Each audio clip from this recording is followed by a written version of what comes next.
सल्ले अला नबीना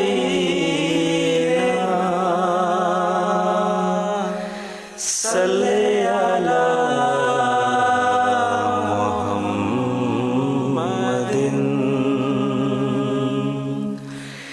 सल्ले अला हबीबिना सल्ले अला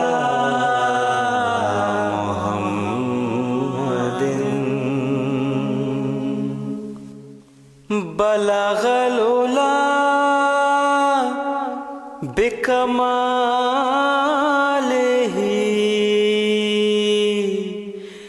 कशफद दुजा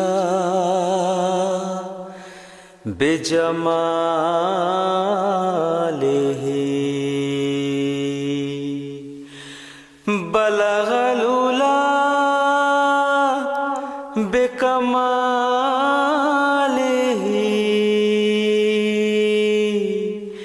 कशफद दुजा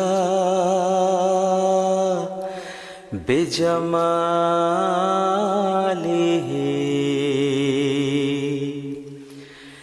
हसन जमीओ खिसालिही सल्लु अलैहि वालिही सल्ले अला नबीना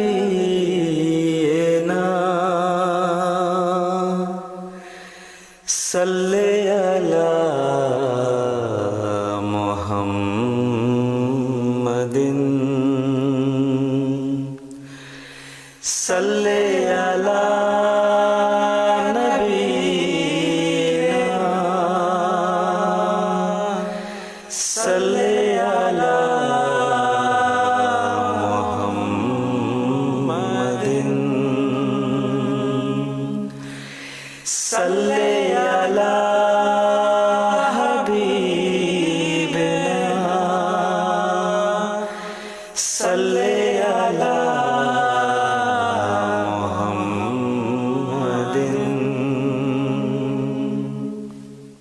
सल्ले अला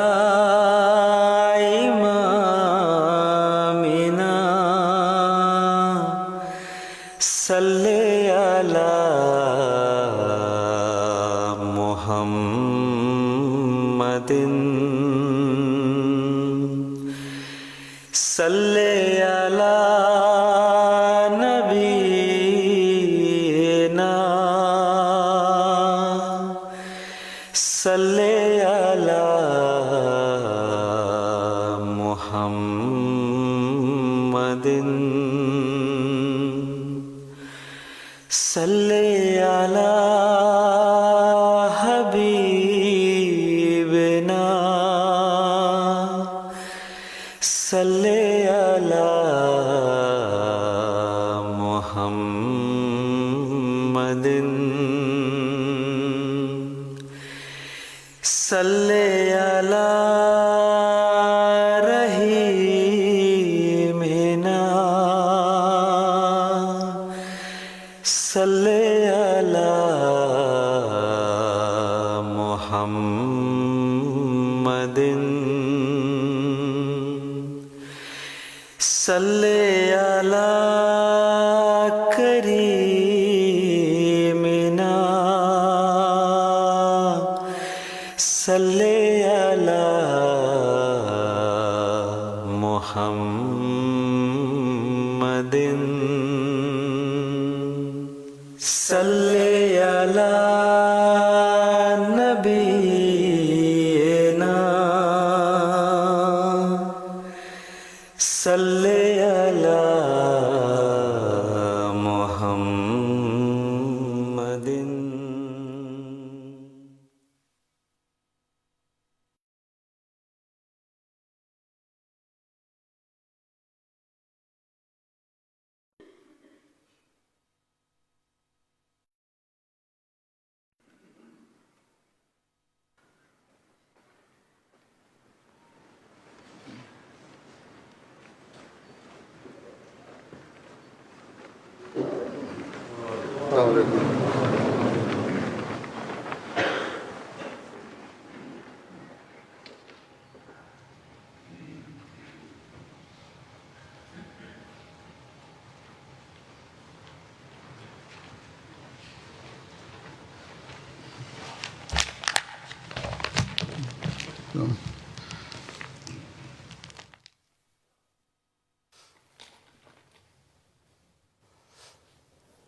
الله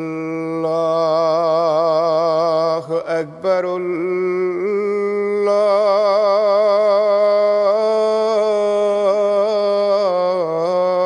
الله أكبر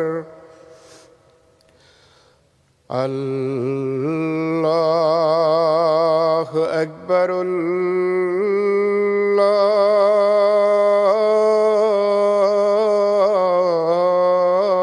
الله أكبر أشهد أن لا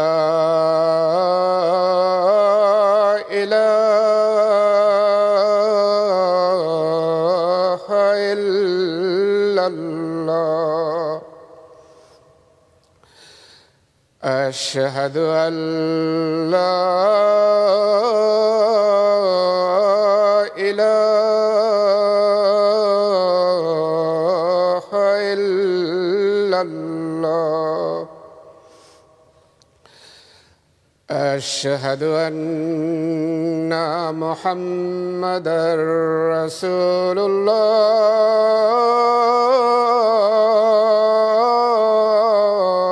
الله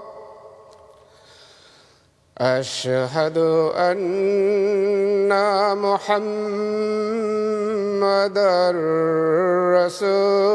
رسول الله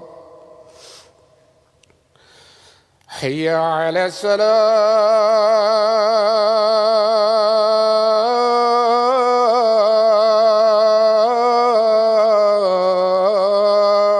الصلاة حي على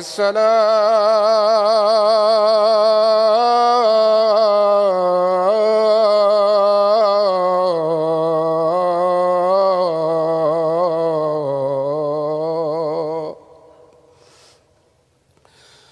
حي على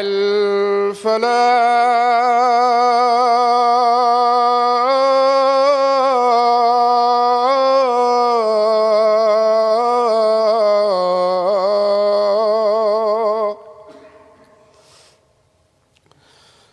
حي على الفلاح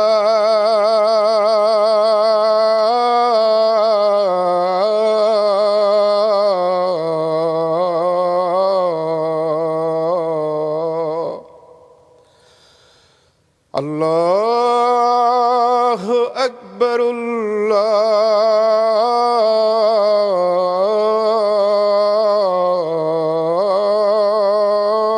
الله أكبر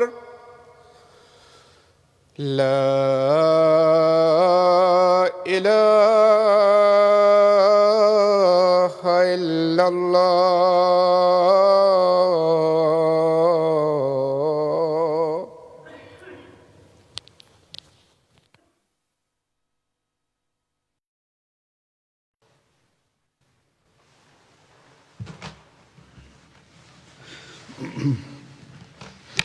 السلام عليكم ورحمة الله. ওয়ালাইকুম আসসালাম রহমতুল্লাহ বারাকাতুহু।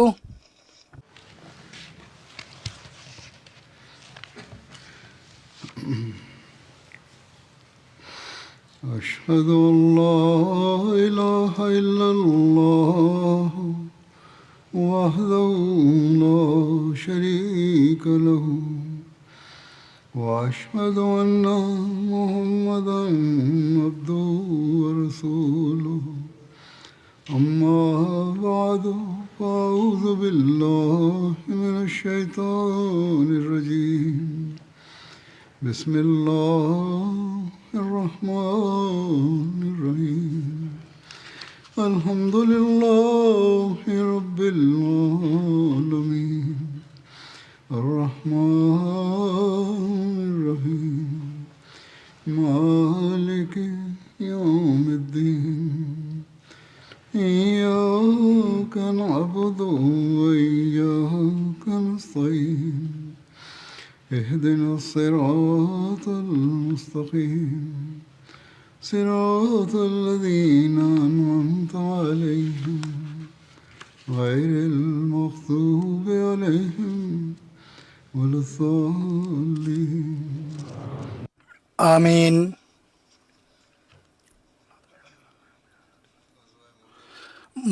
মোতার যুদ্ধের স্মৃতিচারণ হচ্ছিল।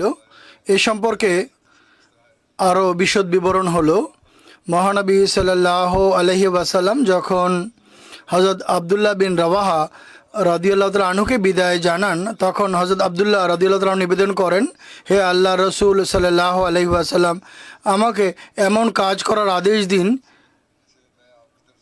যা আমি আপনার পক্ষ থেকে স্মরণ করে রাখবো বা মুখস্থ করে নিব। মহানবী সাল্লাল্লাহু আলাইহি ওয়াসাল্লাম বলেন, আগামীকাল তুমি এমন এক শহরে পৌঁছবে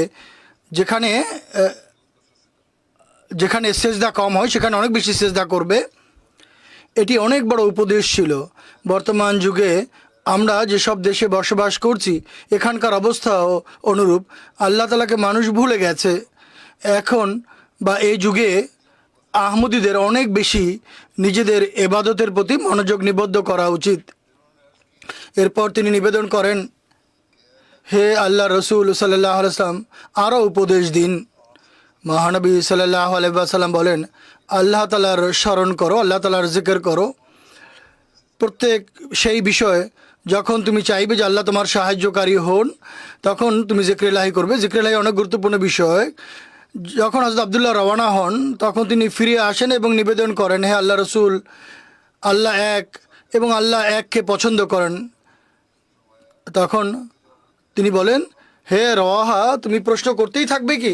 এখন বন্ধ করো। যখন দশজন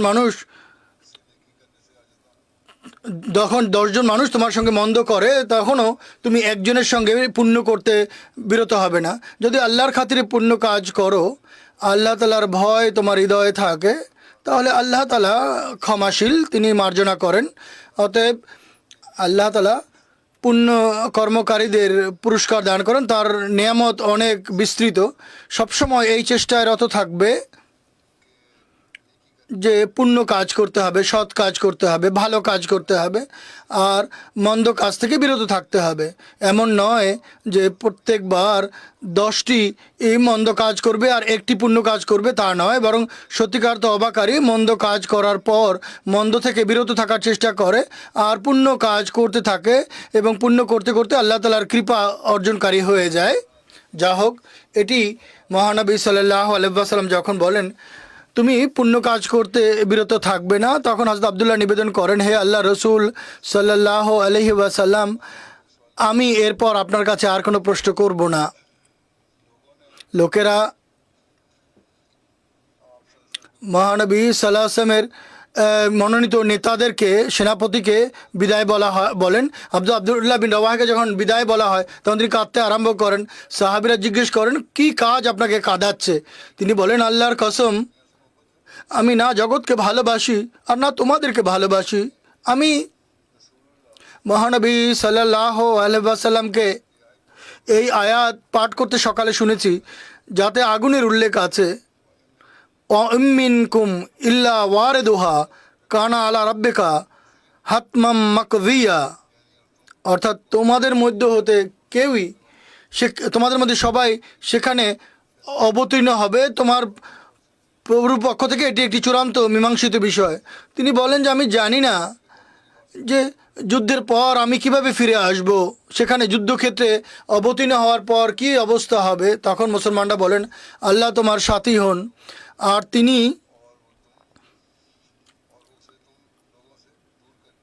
তিনি তোমাকে লোকদের থেকে দূরে রাখুন, অর্থাৎ নোংরামি থেকে, আর তুমি পুণ্যবান অবস্থায় আমাদের কাছে ফিরে আসো।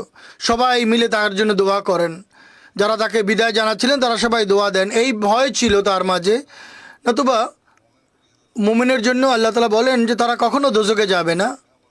এখানে তার এ ভয়ের অর্থ হলো মুমিন দোজখের অংশ এই জগতে কাফেরদের দেয়া কষ্টের মাধ্যমে পেয়ে থাকে, আর মৃত্যুর পরে যে দোজক তা তাদের থেকে অনেক দূরে থাকে। সাহাবীরা এই বিষয়টি অনুধাবন করে বলেছিলেন, জাগতিক কষ্ট আল্লাহ তাআলা তোমার থেকে দূরে রাখুন, আর তুমি পুণ্যবান অবস্থায় আমাদের কাছে ফিরে আসো, আল্লাহর কৃপা তোমার সাথী হন।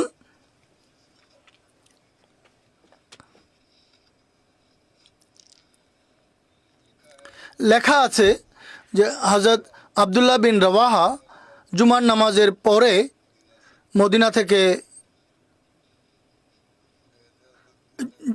গিয়েছিলেন। ইবনে আব্বাস কর্তৃক রওয়ায়াত রয়েছে যে মহানবী সাল্লাল্লাহু আলাইহি ওয়াসাল্লাম একটি যুদ্ধাভিযানে মুতা অভিমুখে সাহাবীদেরকে প্রেরণ করেন, যাতে হযরত আবদুল্লাহ বিন রওয়াহাও অন্তর্ভুক্ত ছিলেন। শুক্রবার ছিল, যুদ্ধাভিযানে অন্যান্য সাহাবীরা রওনা দিয়েছিলেন। আবদুল্লাহ বিন রওয়াহা রাদিয়াল্লাহু তাআলা আনহু বলেন, আমি পিছনে অবস্থান করে মহানবী সাল্লাল্লাহু আলাইহি ওয়াসাল্লামের সঙ্গে জুমার নামাজ পড়ে আমি গিয়ে তাদের সঙ্গে যোগ দিব।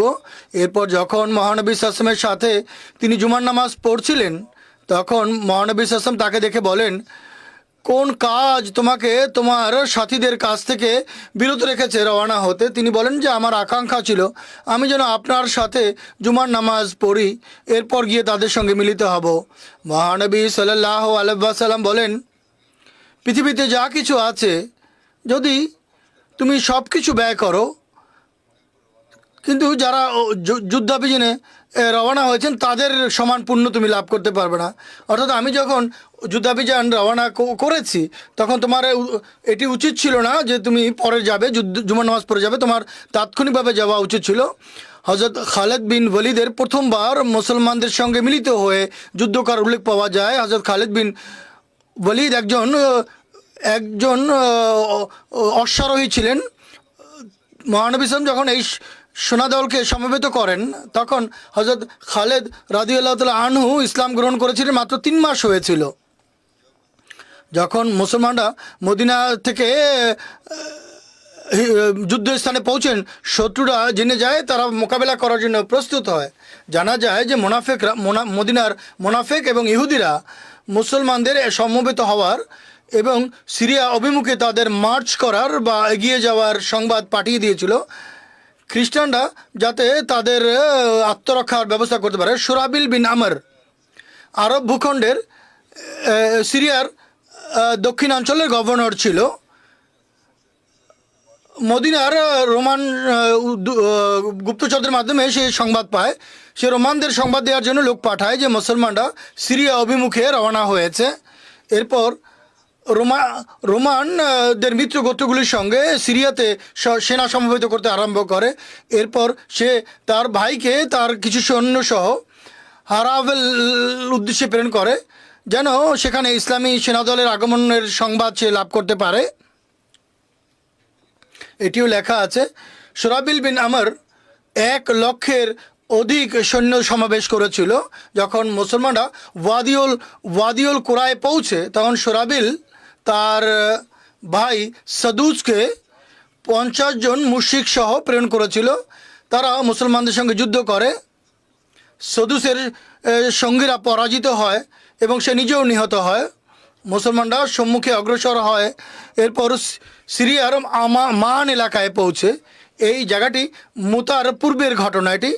এখানে সাহাবীরা শত্রুদের সংখ্যাধিক্য এবং তাদের সমাবেশের সংবাদ সাহাবীরা লাভ করেন এবং তারা সংবাদ পায় যে হিরাকাল 1 লক্ষ রোমান সৈন্যসহ বালকার মহাব অঞ্চলে এসেছে এবং তার সঙ্গে 1 লক্ষ বিভিন্ন আরব গোত্রের 1 লক্ষ সৈন্য যোগ দিয়েছে। আল্লামা জরকানি বলেন, হতে পারে এই 1 লক্ষ সৈন্য তারাই হবে যাদেরকে সুরাবিল সমবেত করেছিল। মুসলমানরা 2 রাত মানে অবস্থান করেন এবং তারা এক্ষেত্রে পরিধান করতে থাকেন, চিন্তাভাবনা করতে থাকেন। কেউ কেউ বলে যে আমরা মহানবী সাল্লাল্লাহু আলাইহি ওয়াসাল্লামকে চিঠি লিখে পুরো ঘটনা অবহিত করি, যেন তিনি অতিরিক্ত সৈন্য পাঠিয়ে আমাদের সাহায্য করতে পারেন অথবা অন্য কোনো আদেশ দিতে পারেন যা আমাদের জন্য কল্যাণকর হবে। হযরত আবদুল্লাহ বিন রওয়াহা তাদেরকে সম্মুখে এগিয়ে যাওয়ার সাহস যোগান এবং বলেন, হে আমার স্বজাতি, আল্লাহর কসম, যে বিষয়টিকে তোমরা এখন অপছন্দ করছো এটি লাভ করার জন্যই তোমরা যাত্রা করেছিলে, তোমরা শাহাদাতের আকাঙ্ক্ষা নিয়ে বেরিয়েছিলে। আমরা লোকদের সংখ্যা এবং তাদের শক্তির সাথে যুদ্ধ করছি না। আমাদের জিহাদ এটি সংখ্যার বা শক্তির নিরিখে হয় না, বরং সেই সত্য ধর্মের সাথে আমরা তাদের সঙ্গে জিহাদ করি, যে সত্য ধর্ম সহ আল্লাহ তাআলা আমাদেরকে সম্মানিত করেছেন। এগিয়ে যাও, দুটি কল্যাণের মধ্যে একটি কল্যাণ তোমরা অবশ্যই লাভ করবে, হয় বিজয় অথবা শাহাদাত।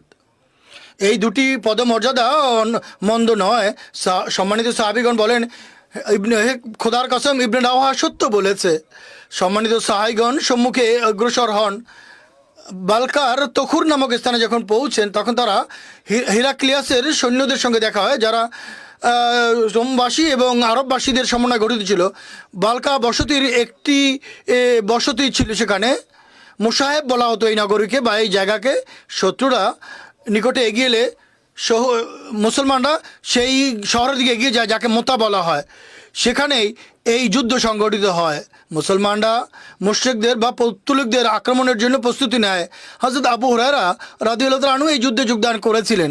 তিনি বর্ণনা করেছেন যে যখন শত্রুরা আমাদের কাছে এগিয়ে আসে, তখন আমরা এত ব্যাপক সংখ্যায়, এত ভালো প্রস্তুতি এবং যুদ্ধাস্ত্র, ঘোড়া, রেশম এবং অন্যান্য যুদ্ধাস্ত্র, সোনা, স্বর্ণ, রৌপ্য ইতিপূর্বে আমরা কখনো দেখিনি।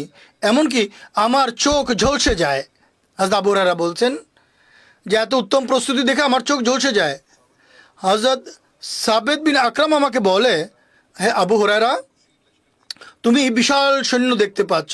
তিনি প্রশ্ন করেন। আমি বলি যে হ্যাঁ, আমি দেখছি। তিনি বলেন, তোমরা আমাদের সঙ্গে বদরের যুদ্ধে কি অংশগ্রহণ করনি?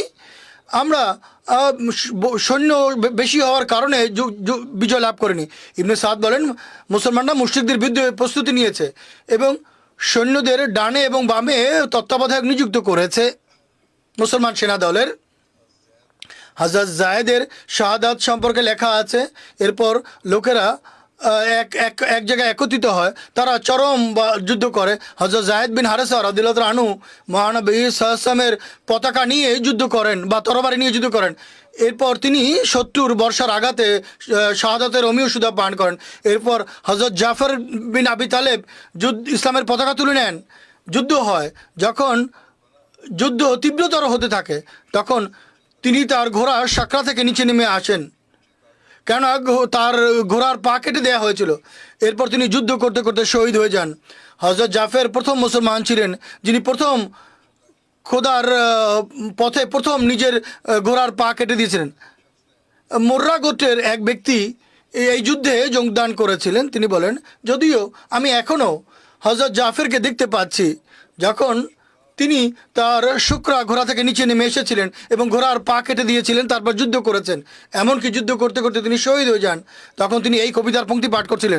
जन्नत वक्तराबुहा तय्यबतन व वारिदन शराबुहा व रूमुन कद अना अजाबुहा काफिरतुन बईदतुन अंसाबुहा अलैया इजला कैतुहा जिराबुहा।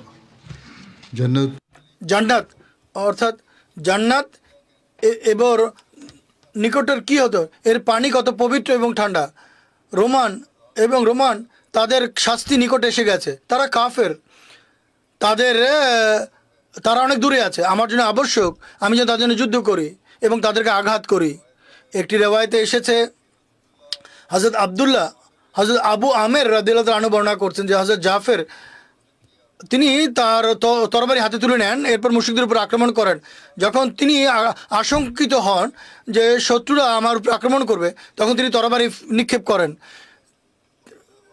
এবং তিনি বর্ষা দিয়ে আঘাত করেন শত্রুদেরকে। তারপর তিনি শহীদ হয়ে যান।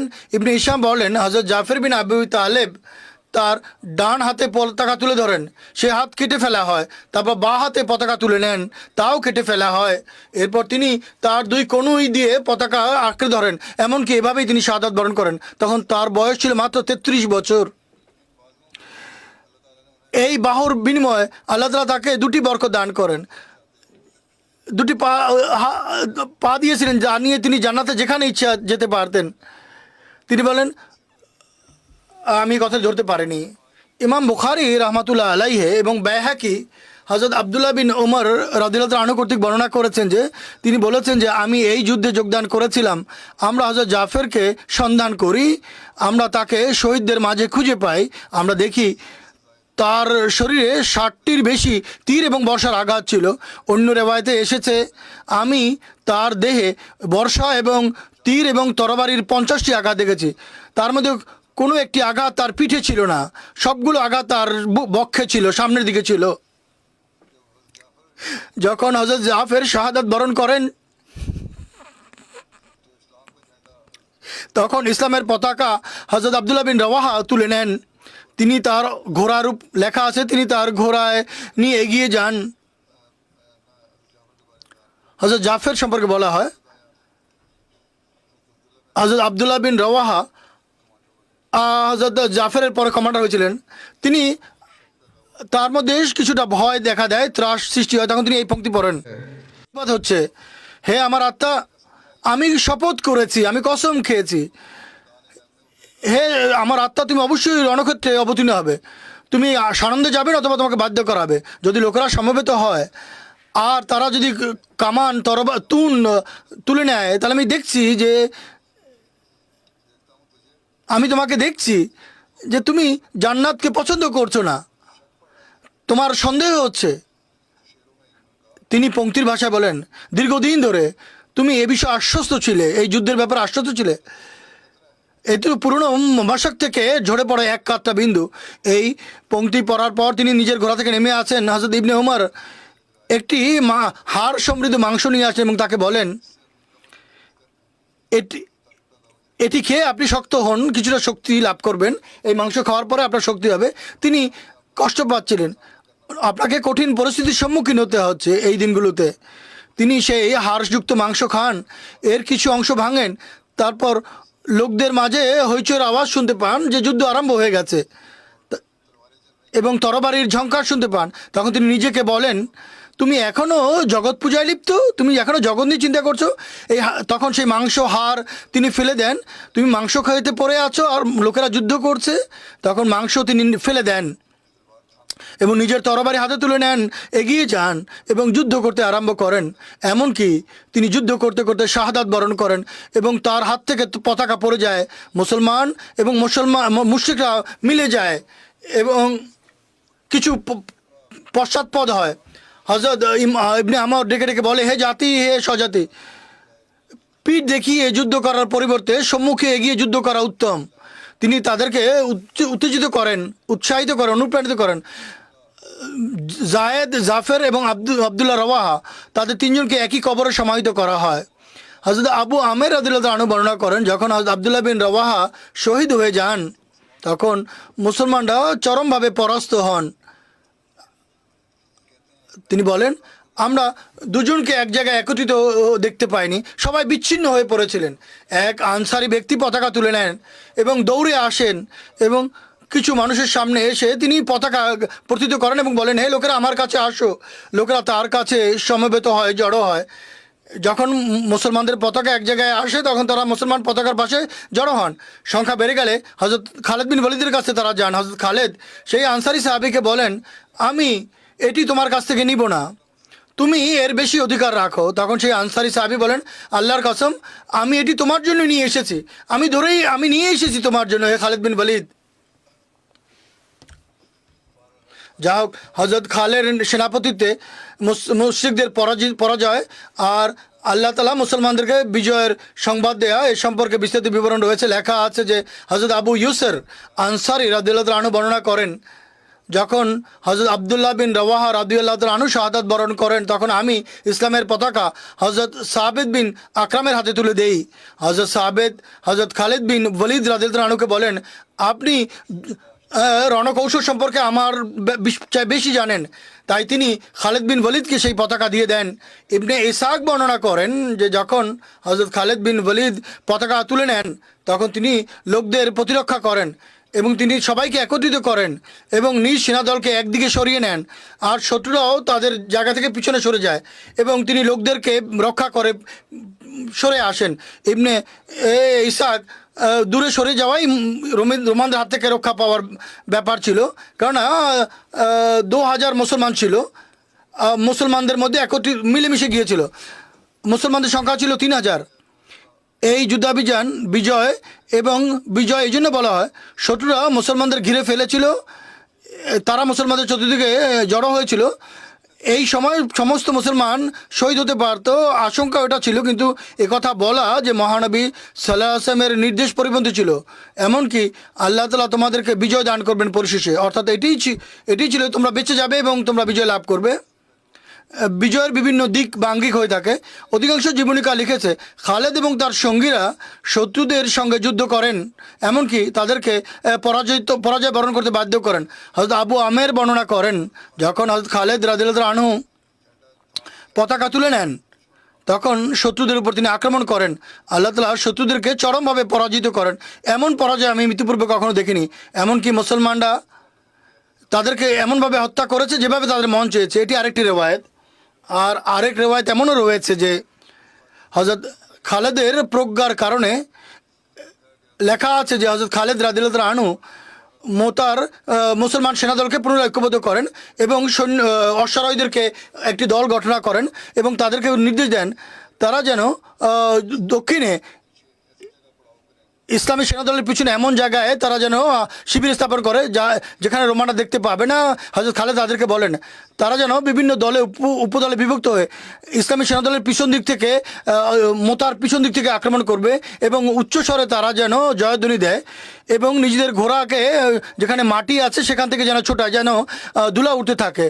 হযরত খালেদের এর উদ্দেশ্য এটি ছিল যে শত্রু যেন মনে করে মুসলমানদের সাহায্যের জন্য পশ্চাৎ দল এসে গেছে। হযরত ওমর রাদিয়াল্লাহু আনহু বর্ণনা করেন হযরত খালেদ পুনরায় মুসলমান সৈন্যদেরকে শৃঙ্খলিত করে সেনাদলকে পিছনের দলকে সামনের দলকে পিছনে করে দেন, কিছু ডানের দলকে বামে এবং বামের অংশকে ডানে করে দেন। শত্রুরা এটি দেখে বিস্মিত হয়, তারা মনে করে সম্ভবত মুসলমানরা সাহায্য পেয়েছে, বিভিন্ন মানুষ সামনে এসে গেছে, তারা পরাভূত হয় এবং তারা এতে পরাজিত হয়। হযরত আনাস রাদিয়াল্লাহু আনহু কর্তৃক বর্ণিত হয়েছে যে আমি মহানবী সাল্লাল্লাহু আলাইহি ওয়াসাল্লাম, হযরত যায়েদ এবং হযরত জাফর এবং হযরত ইবনে রওয়াহার শহীদ হওয়ার সংবাদ লোকদেরকে জানান। এর পূর্বে যে লোকদের কাছে তাদের ব্যাপারে রণক্ষেত্র থেকে সংবাদ আসার পূর্বেই তিনি বলেন জায়েদ পতাকা তুলে নেন এবং তিনি শাহাদাত বরণ করেন। এরপর জাফের পতাকা তুলে নেন, তিনিও শাহাদাত বরণ করেন। এরপর ইবনে রওয়াহা পতাকা তুলে নেন, তিনিও শাহাদাত বরণ করেন এবং মহানবী সাল্লাল্লাহু আলাইহি ওয়াসাল্লাম চোখ থেকে অশ্রু ঝরছিল। তিনি বলেন এমনকি এরপর পতাকা আল্লাহর তরবারির মধ্যে হতে এক তরবারি তুলে নেয়, এমনকি আল্লাহ তাআলা তাদেরকে এরপর বিজয় দান করেন। এটি বুখারী শরীফের হাদিস। হযরত আবু কাতাদা রাদিয়াল্লাহু আনহু বর্ণনা করেন এরপর মহানবী সাল্লাল্লাহু আলাইহি ওয়াসাল্লাম তার আঙুল উঁচু করেন এবং বলেন হে আল্লাহ, এটি তোমার তরবারির মধ্যে হতে একটি তরবারি, তুমি একে সাহায্য করো। সেদিন থেকে খালেদ বিন ওয়ালিদকে সাইফুল্লাহ বা আল্লাহর তরবারি বলা হয়। এক রওয়ায়াত অনুযায়ী এই যুদ্ধ 7 দিন পর্যন্ত চলতে থাকে। হযরত মুসলিম মাউদ রাদিয়াল্লাহু তাআলা আনহু এ সম্পর্কে উল্লেখ করেছেন, বর্ণনা করেছেন। তিনি বলেছেন এটি প্রথম সেনাদল ছিল যা ইসলামের পক্ষ থেকে খ্রিস্টানদের মোকাবেলার জন্য যাত্রা করেছিল। এই সেনাদল সিরিয়ার সীমান্তে পৌঁছে তখন তারা জানতে পারে যে কায়সারও এদিকে এসেছে এবং 1 লক্ষ রোমান সৈন্য তার সঙ্গে আছে এবং 1 লক্ষের কাছাকাছি আরবের খ্রিস্টান গোত্রর সৈন্য তার সঙ্গে আছে। তখন মুসলমানরা চেয়েছিল তারা যেন প্রতিমধ্যে শিবির স্থাপন করে এবং মহানবী সাল্লাল্লাহু আলাইহি ওয়াসাল্লামকে সংবাদ দেয় যাতে তিনি যদি অন্য কোনো সাহায্য পাঠাতে চান পাঠাতে পারেন, আর অন্য কোনো নির্দেশ দিতে চাইলে দিতে পারেন। যখন এই পরামর্শ চলছিল তখন আব্দুল্লাহ বিন রওয়াহা উত্তেজনার বশে দাঁড়িয়ে যান এবং বলেন হে আমার স্বজাতি, তোমরা তোমাদের বাড়ি থেকে খোদার পথে শাহাদাতের জন্য যাত্রা করেছিলে এবং যে উদ্দেশ্য সাধনের জন্য বেরিয়েছিলে সেই উদ্দেশ্য লাভের জন্যই তোমরা বিচলিত হচ্ছ। এরপর তিনি বলেন যে আমরা লোকদের সাথে নিজেদের শক্তি সংখ্যা এবং সংখ্যার দিকের কারণে যুদ্ধ করি না, আমরা সেই ধর্মের সাহায্যের জন্য যুদ্ধ করেছি যা খোদা তাআলা তার কৃপায় আমাদের জন্য অবতীর্ণ করেছেন। যদি শত্রু সংখ্যা বেশি হয় তাহলে হোক, আমাদের কি যায় আসে? অবশ্যই দুটি পুণ্যের মধ্যে হতে একটি পুণ্য আমরা অবশ্যই লাভ করব, হয় আমরা জয় লাভ করব, নতুবা আমরা খোদার পথে শহীদ হয়ে যাব। লোকেরা তার কথা শুনে বলেন, হে ইবনে রওয়াহা, তুমি সত্য বলেছ, আর তাৎক্ষণিকভাবে তাদেরকে যাত্রা করার নির্দেশ দেন। যখন তারা এগিয়ে যেতে আরম্ভ করে তখন রোমান সৈন্যরা তাদেরকে এগিয়ে আসতে দেখে। তখন মুসলমানরা মোতা নামক স্থানে নিজেদের সেনাদলকে সারিবদ্ধ করে আর যুদ্ধ আরম্ভ হয়। কিছুক্ষণ পরেই জায়েদ বিন হারেসা, যিনি মুসলমানদের সেনাপতি ছিলেন, তিনি নিহত হন, শহীদ হন। তখন ইসলামী সেনাদলের পতাকা জাফর বিন আবি তালেব মহানবী সাহসামের যিনি চাচাতো ভাই ছিলেন, তিনি নিজের হাতে তুলে নেন। এরপর দলের সেনাপতিত্ব দায়িত্বভার তুলে নেন। তিনি দেখেন যে শত্রুর সংখ্যা বাড়ছে আর মুসলমানরা নিজেদের সংখ্যা কমের কারণে তাদের চাপ সহ্য করতে পারছে না। তখন তিনি উত্তেজনার বশে নিজের ঘোড়া থেকে নেমে আসেন এবং নিজের ঘোড়ার পা কেটে ফেলেন। এর অর্থ ছিল, কমপক্ষে আমি তো এই রণক্ষেত্র থেকে পালানোর জন্য প্রস্তুত নই, আমি মৃত্যুকে বরণ করে নিব, কিন্তু আমি পালিয়ে যাওয়া পছন্দ করব না। এটি একটি আরবি রীতি ছিল। তারা ঘোড়ার পা এজন্য কেটে ফেলতো যাতে সে বাহন ছাড়া এদিক সেদিক পালিয়ে সৈন্যদলের মধ্যে যেন তিনি হইচই ফেলে দিতে না পারে। এজন্য তারা ঘোড়া থেকে শুধু নামতোই না, এর পা কেটে দিত। কিছুক্ষণ যুদ্ধের পর তার ডান হাত কেটে ফেলা হয়। তখন তিনি বাঁ হাত দিয়ে পতাকা তুলে নেন। এরপর তার বাঁ হাতও কেটে ফেলা হয়। এরপর তিনি উভয় হাতের কোনোই দিয়ে তার পতাকাকে বক্ষে ধারণ করেন এবং রণক্ষেত্রে দাঁড়িয়ে থাকেন। এমনকি এভাবেই তিনি শাহাদাত বরণ করেন। আব্দুল্লাহ বিন রওয়াহা মহানবী সাল্লাল্লাহু আলাইহি ওয়াসাল্লামের নির্দেশনা অনুযায়ী পতাকা ধরে ফেলেন এবং তিনিও শত্রুর সাথে লড়াই করতে করতে মারা যান। তখন মুসলমানদের এমন কোনো সুযোগ ছিল না যে তারা পরামর্শ করে কাউকে নিজেদের নেতা নিযুক্ত করবে। আর শত্রু সৈন্য সংখ্যার আধিক্যের কারণে মুসলমানরা যুদ্ধক্ষেত্র থেকে পলায়নের উপক্রম ছিল। তখন খালিদ বিন ওয়ালিদ পতাকা ধারণ করেন এবং সন্ধ্যা পর্যন্ত যুদ্ধ করতে থাকেন। পরের দিন হযরত খালেদ আহত মুসলমানদের নিয়ে একপাশে চলে যান বা সরে যান, আর পিছনের অংশকে সামনে নিয়ে আসেন, সামনের অংশকে পিছনে, ডানের অংশ বামে এবং বামের অংশ ডানে নিয়ে আসেন। আর এমনভাবে নারা উচ্চকিত করেন যে শত্রুরা মনে করে যে মুসলমানরা অতিরিক্ত সাহায্য পেয়েছে। তখন তারা পিছু হটে এবং হযরত খালেদ সৈন্যদের অর্থাৎ মুসলিম সৈন্যদের নিয়ে পিছনে চলে যান। এমন নয় যে মুসলমানরা ভয় পেয়েছে, বরং শত্রুরা ভয় পেয়ে পিছনে সরে যায় আর হযরত খালেদও পিছনে সরে আসেন। মহানবী সাল্লাল্লাহু আলাইহি ওয়াসাল্লামকে ওহীর মাধ্যমে এই সম্পর্কে অবগত করা হয় আর তিনি এলান করে সব মুসলমানদের মসজিদে একত্রিত করেন। তিনি যখন মেম্বরে আরোহণ করেন তখন তার চোখ দিয়ে অশ্রু প্রবাহিত হচ্ছিল। তিনি বলেন, হে লোক সকল, আমি তোমাদের এই যুদ্ধে যে সৈন্যবাহিনী গিয়েছে তাদের সম্পর্কে জানাচ্ছি যে তারা এখান থেকে গিয়ে শত্রুর সাথে যুদ্ধ করেছে এবং যুদ্ধ আরম্ভ হওয়ার পর প্রথমে যায়েদ শহীদ হন। এরপর তোমরা যায়েদের জন্য দোয়া করো। এরপর পতাকা জাফের নেন, এমনকি তিনিও শহীদ হন, অতএব তোমরা তার জন্য দোয়া করো। এরপর ঝান্ডা বা পতাকা আব্দুল্লাহ বিন রওয়াহা গ্রহণ করেন এবং অত্যন্ত সাহসিকতার সাথে যুদ্ধ করেন।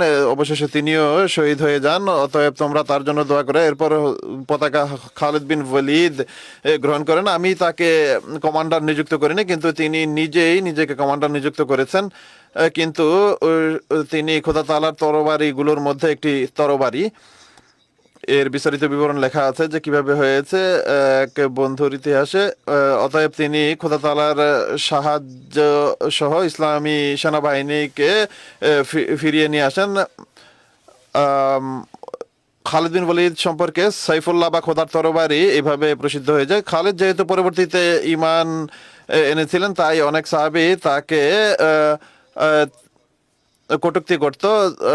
একদিন হযরত আব্দুর রহমান বিন আউফের সাথে তার বিতর্ক হয় বা মনোমালিন্য হয়। তিনি মহানবী সাল্লাল্লাহু আলাইহি ওয়াসাল্লামের কাছে খালেদ সম্পর্কে অভিযোগ করেন। মহানবী সাল্লাল্লাহু আলাইহি ওয়াসাল্লাম বলেন, খালেদ, তুমি এই ব্যক্তিকে যে কিনা বদরের সময় থেকে নিয়ে ইসলামের সেবা করছে কেন কষ্ট দিচ্ছ?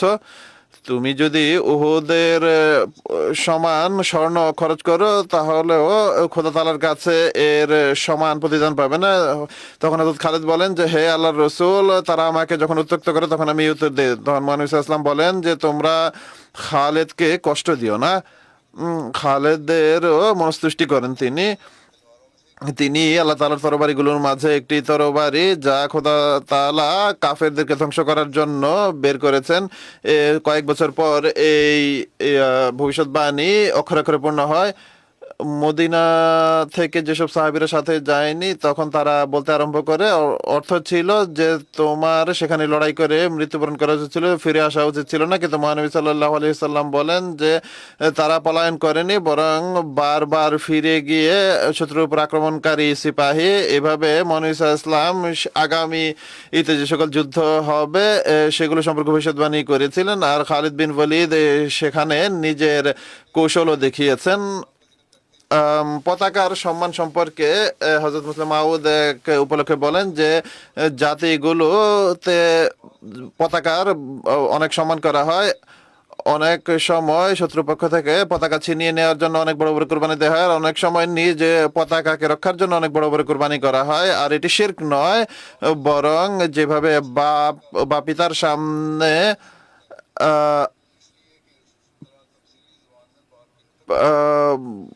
আমি পরের অংশ বুঝতে পারিনি। অনুরূপভাবে রূপকভাবে যেহেতু জাতির পতাকা ছিনিয়ে নেয়ার অর্থ তার সম্মান ভূলুণ্ঠিত হওয়ার অর্থ নামান্তর মনে করা হয়, তাই এটি কখনো মেনে নেওয়া হয় না যে তাদের পতাকা শত্রুর হাতে চলে যাবে। তাই আমরা আমাদের লওয়ায়ে আহমদিয়াত বা আহমদিয়াতের পতাকা এবং খুদ্দাম আমাদের পতাকার সুরক্ষার জন্য এই জন্য এই রীতি নির্ধারণ করা হয়েছে যেন তার সুরক্ষার জন্য খুদ্দাম আমরা নিযুক্ত থাকে। যাই হোক, তিনি লিখেন যে কোনো জাতির মনে যখন তার পতাকার সম্মান প্রতিষ্ঠিত করতে হয় তখন তা তাদেরকে এই বিষয়ে প্রস্তুত করে দেয় যে নিজের পতাকা রক্ষার জন্য যদি তাদের জীবন দিতে হয় তবুও তারা পিছপা হয় না, কেননা তখন সামান্য কাপড় বা লাকড়ির প্রশ্ন থাকে না, বরং জাতীয় সম্মানের বিষয় থাকে যা রূপকভাবে এক পতাকার আকারে তাদের সামনে উপস্থিত থাকে। তিনি লিখেন যে আমি পূর্বেও বহুবার বর্ণনা করেছি যে আমাদের সাহাবীদের মাঝে এই ধরনের উদাহরণ আমরা দেখতে পাই। এক যুদ্ধে এক অফিসারের কাছে ইসলামী ঝান্ডা বা পতাকা ছিল। তারা চমৎকার সব পতাকা বানাতো না, বরং সামান্য একটি লাকড়িতে কালো একটি কাপড় বেঁধে নিতেন। কিন্তু সেটি কালো কাপড় হলেও বা পতাকার সামান্য লাকড়ি হলো, তখন প্রশ্ন ছিল জাতীয় সম্মানের, অর্থাৎ এটি দেখা হতো না যে পতাকা দামি না কম দামি, বরং সেখানে শুধু এই বিষয়টিকে দৃষ্টিপটে রাখা হতো যে জাতির সম্মান হলো এতে নিহিত যে এই পতাকার জন্য সম্মান করা হয়। যাই হোক, এই যুদ্ধে খ্রিস্টানরা যাদের বিরুদ্ধে যুদ্ধ হচ্ছিল বিশেষভাবে সেই জায়গায় আক্রমণ করে যেখানে মুসলমানদের পতাকা ছিল। হযরত জাফরের কাছে এই পতাকা ছিল, আর এই যুদ্ধ ছিল মোতার যুদ্ধ।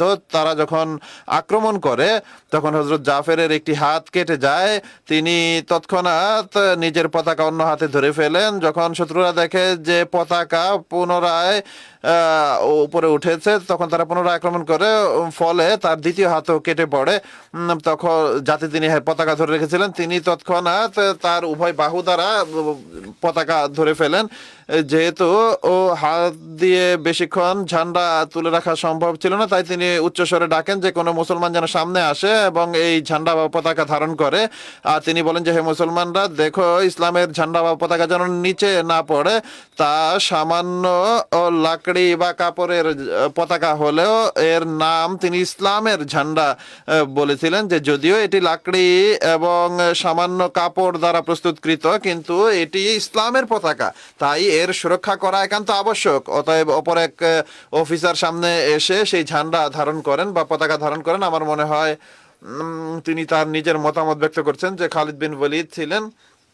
খালিদ বিন ওয়ালিদ ছিলেন না অন্য কোনো সাহাবী ছিলেন, যেভাবে বর্ণিত হয়েছে পূর্বে। এরপর তাকে অর্থাৎ খালিদ বিন ওয়ালিদকে দেয়া হয়েছিল। খালিদ বিন ওয়ালিদ পরবর্তীতে সেই ঝান্ডা গ্রহণ করেন। তো দেখো, একটি কাপড়ের জিনিস, সামান্য লাকড়ি দ্বারা প্রস্তুতকৃত জিনিস, আর ইসলামের কাছে সেই কাপড় বা লাকড়ির তেমন কোনো গুরুত্ব নেই। কিন্তু যতদূর জাতীয় সম্মানের বিষয় রয়েছে, ইসলাম তা থেকে নিষেধ করে না। তিনি বলেন যে এটি ইসলামের ঝান্ডা, দেখো এটি যেন কখনো নিচে না পড়ে যায়। আর রাসূল করিম সাল্লাল্লাহু আলাইহি ওয়াসাল্লাম ও তার এই কথাটিকে অপছন্দ করেননি, কেননা অনেক সময় স্বয়ং রাসূল করিম সাল্লাল্লাহু আলাইহি ওয়াসাল্লাম এমন সব জিনিসের সম্মান প্রতিষ্ঠার জন্য বলে দিতেন যে ঝান্ডা কোন ব্যক্তি গ্রহণ করবে বা পতাকা কোন ব্যক্তি নিবে। অতএব কোন কোন যুদ্ধ সম্পর্কে রওয়ায়েতে রয়েছে যে আমি পতাকা তার হাতে দিব যে এর সম্মান বৃদ্ধি করবে, আর সাহাবীর এক অপরের চেয়ে এগিয়ে গিয়ে সেই ঝান্ডা গ্রহণের বাসনা করতেন। যা হোক, এই বর্ণনা চলমান রয়েছে।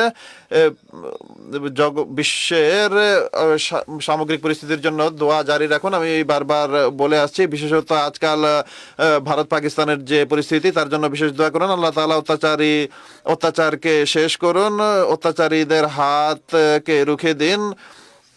যুদ্ধের দিকে যাওয়ার পরিবর্তে তারা যেন সন্ধির দিকে অগ্রসর হয়। আর আল্লাহ তাআলা আন্তর্জাতিক সংগঠনগুলোকেও আল্লাহ তাআলা করুন এই সংগঠনগুলো যেন তৌফিক লাভ করে, আর উভয় পক্ষের বন্ধু বর্গের এই তৌফিক লাভ হোক যে উভয় দেশের মাঝে যেন তারা সন্ধি করাতে পারে। পাকিস্তানের পক্ষ থেকে এই প্রশ্ন বারবার করা হচ্ছে, আর অধিকাংশ সময় বিবৃতি দেওয়া হয় তাদের মন্ত্রীদের পক্ষ থেকে যে কাশ্মীরে যে ঘটনা হয়েছে, সন্ত্রাসী ঘটনা, এর সাথে আমাদের কোনো সম্পর্ক নেই। আর যদি এই সন্দেহ থাকে তাহলে এই ইউএন এর মাধ্যমে এর যাচাই করো তোমরা। হিন্দুস্তানের সরকারেরও এদিকে ইতিবাচক সাড়া দেওয়া উচিত। আল্লাহ তাআলা উভয় পক্ষকে সুমতি দিন। যুদ্ধ হলে উভয় পক্ষেরই ক্ষতি হয়, আর শুধু সৈন্য বা সিপাহী নয়, বরং সাধারণ জনগণও বিনা কারণে মৃত্যুবরণ করে বা নিহত হয়।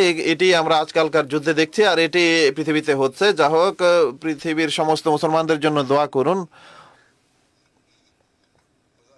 বাহ্যত জগৎ ধ্বংসের দ্বার প্রান্তে দাঁড়িয়ে আছে। আল্লাহ তাআলা এই ধ্বংস থেকে জগৎবাসীকে রক্ষা করুন, আর এটি তখনই হতে পারে যখন তারা খোদা তাআলার প্রতি বিনত হবে। আল্লাহ তাআলা তাদের সেই তৌফিক দান করুন, আর আমাদেরও দোয়া করার তৌফিক দান করুন। এখন আমি জুমার পর বা নামাজের পর একটি জানাজা পড়াবো একজন শহীদের।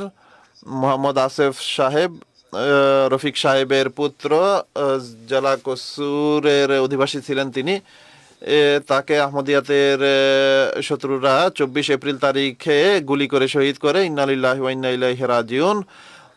শাহাদাতের সময় মরহুমের বয়স ছিল 19 বছর। যুবক ছিলেন তিনি।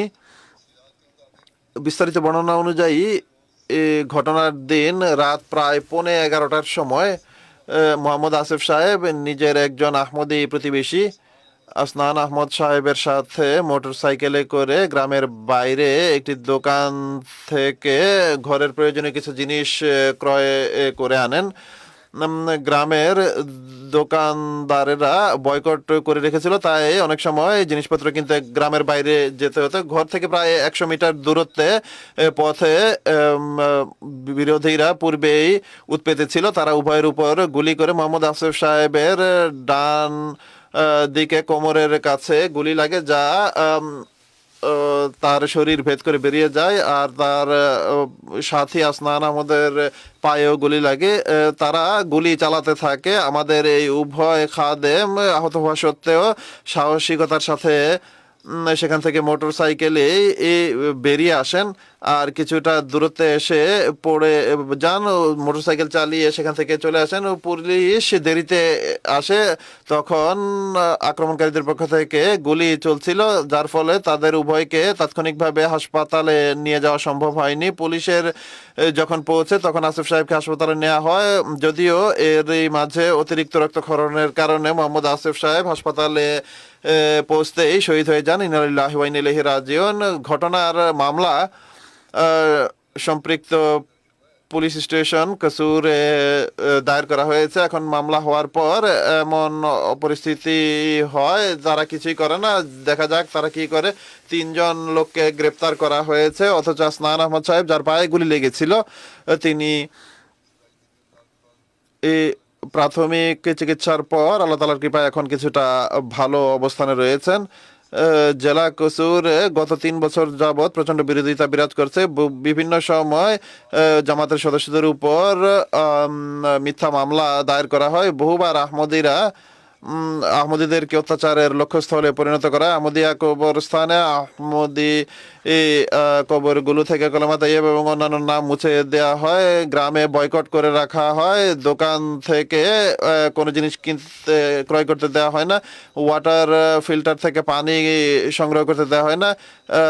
শিশুদের স্কুলে যাওয়া আসার পথে উত্ত্যক্ত করা হয়। এটি হলো সেখানকার অবস্থা। শহীদ মরহুমের বংশে আহমদিয়াতের সূচনা তার প্রপিতামহ মোকাররম নাম বুঝতে পারেনি, তার মাধ্যমে হয়েছে। 1934 সনে খেলাফতে সানিয়ার যুগে কাদিয়ান গিয়ে জলসা সালানার সময় তিনি বয়াত করেছিলেন। শহীদ মরহুমের দাদার নাম মোহাম্মদ ইয়াকুব সাহেব ছিল। শহীদ মরহুম তার পিতা মাতার একমাত্র পুত্র সন্তান ছিলেন। কম ভাষী এবং সবার সাথে সহানুভূতির সম্পর্ক ছিল। 5 ওয়াক্ত নামাজ আদায় করতেন রীতিমতো। জামাতি সেবায় অগ্রগামী ছিলেন। বিভিন্ন প্রতিযোগিতায় অংশগ্রহণ করতেন। সম্প্রতি জেলা পর্যায়ে যে প্রতিযোগিতা হয় সেখানে তিনি প্রথম স্থান অধিকার করেছিলেন। শহীদ মরহুম নিজ মাতা যিনি যার হৃদরোগ রয়েছে তাকে অনেক সেবা যত্ন করতেন। তিনি বলেছেন যে মরহুম খুবই আনুগত্যশীল সন্তান ছিল, কখনো আমার কথা অমান্য করেনি। আত্মীয় স্বজনের সাথে সহানুভূতি এবং ভালোবাসার সম্পর্ক ছিল। তার বোন জাদা রফিকা বলেন যে আমার ভাই সবার প্রতি খেয়াল রাখতো, খুবই উত্তম সম্পর্ক ছিল সবার সাথে। তার মাঝে শাহাদাতের শখ ছিল, আল্লাহ তাআলা তা পূর্ণ করেছেন। শাহাদাতের 3 দিন পূর্বে তিনি স্বপ্নে দেখেছিলেন ভাইয়ের গুলি লেগেছে। পরের দিন তিনি ফোন করে জিজ্ঞেস করেন। শাহাদাতের দিনও তিনি তাকে ফোন করেছিলেন এবং তিনি বলেছিলেন যে আমি ব্যস্ত আছি, তাই সংক্ষিপ্ত কথা হয়েছিল। এরপর তিনি বলেন যে ভাই বলে যে রাতের বেলা কথা বলবো, কিন্তু আর কথা হয়নি। আর তিনি সেদিনই শহীদ হয়ে আল্লাহ তাআলার কাছে উপস্থিত হয়েছেন। এরপর তার বোন আরো বলেন যে ভাইয়ের সম্পর্কে স্বপ্নে দেখার কারণে আমি খুবই উৎকণ্ঠিত ছিলাম। চিঠিও লিখেছিলাম দোয়ার জন্য। আপনাকে আমি চিঠি লিখেছিলাম, অর্থাৎ হুজুরকে চিঠিতে লিখেছিলাম যে স্বপ্নে আমি যখন দেখেছি যে তার গুলি লেগেছে, তখনই আমি যখন এই লাইনটি লিখছিলাম তখনই আমি সংবাদ পাই যে আমার ভাই শহীদ হয়ে গেছে। খুদ্দামুল আহমদিয়া জেলা কসুরের মজলিসে আমেলায় তিনি শাহাদাতের সময় সেবা করছিলেন। নায়েব কায়েদ খুদ্দামুল আহমদিয়া এবং অন্য আরেকটি পদে সেবা করছিলেন। শোকসন্তপ্ত পরিবারে পিতামাতা ছাড়া আরো 2 বোন রয়েছে।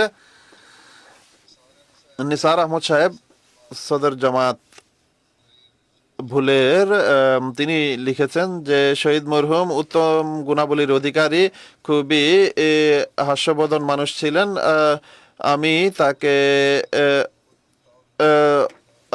খেলাফতের সেবক এবং জামাতের সেবক হিসেবে পেয়েছি। নামাজ ও চাঁদায় নিয়মিত ওয়াকারামুল খেদমতে খালকে নিরাপত্তা ডিউটি, মোট কথা সকল ক্ষেত্রে কাজ করতে অগ্রগামী ছিলেন।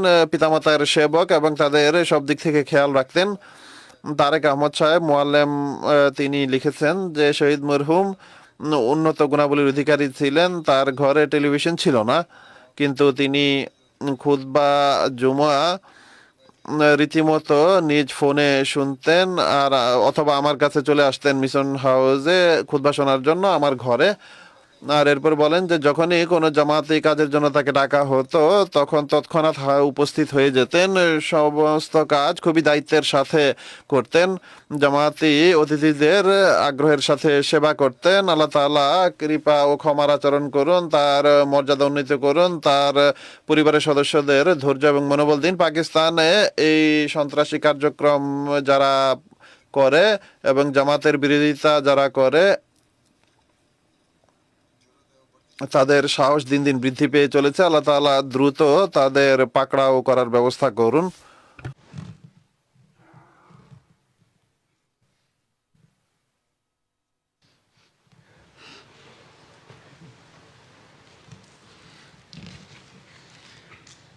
الحمد لله الحمد لله نحمده ونستعينه ونستغفره ونؤمن به ونتوكل عليه ونعوذ بالله من شرور أنفسنا ومن سيئات أعمالنا من يهده الله فلا مضل له ومن يضلل فلا هادي له ونشهد أن لا إله إلا الله ونشهد أن محمدا عبده ورسوله عباد الله رحمكم الله إن الله يأمر بالعدل والإحسان وإيتاء ذي القربى وينهى عن الفحشاء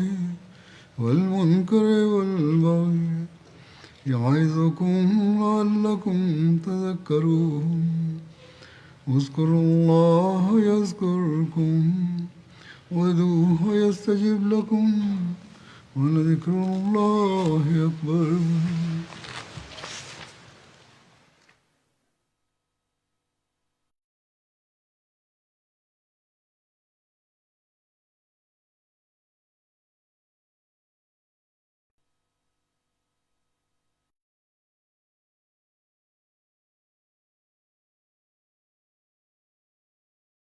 ما